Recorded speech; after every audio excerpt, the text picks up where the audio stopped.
د عرفې مبارکه ورځ کې لاندې کارونو ته متوجه شه.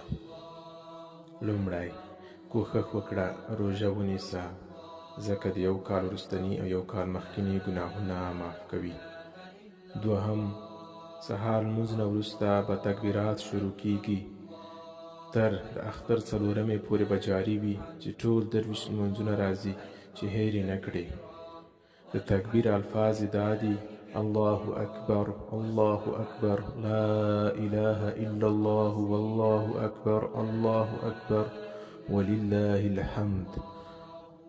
دریم، ډېرې دعاګانې وغواړه، د خپل ځان لپاره، وطن لپاره، ټول امت لپاره، ځکه رسول الله صلی الله علیه وسلم وایي چې غوره دعا د عرفې د ورځې ده. څلورم، غوره ذکر پکې دا دی: لا اله الا الله وحده لا شریک له، له الملک وله الحمد وهو على كل شيء قدیر. پنځم، کوښښ وکړه صدقه ورکړه. شپږم، یو ورځ ده، ډېر کوښښ وکړه، له دروغو، غیبت، بهتان نه ځان وژغوره او ټوله ورځ په تلاوت تېره کړه.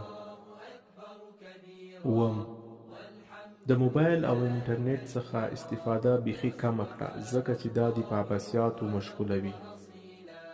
اتم، په کړیو ګناهونو مهربان رب ته وژاړه او دا کار حتما وکړه، ځکه د مرګ نیټه معلومه نه ده، شاید دا د اخري توبه وي او بیا د بلې وخت پیدا نشي. نهم، د لمانځه کلکه پابندي وکړه او هڅه وکړه چې تکبیر اوله درڅخه فوت نشي.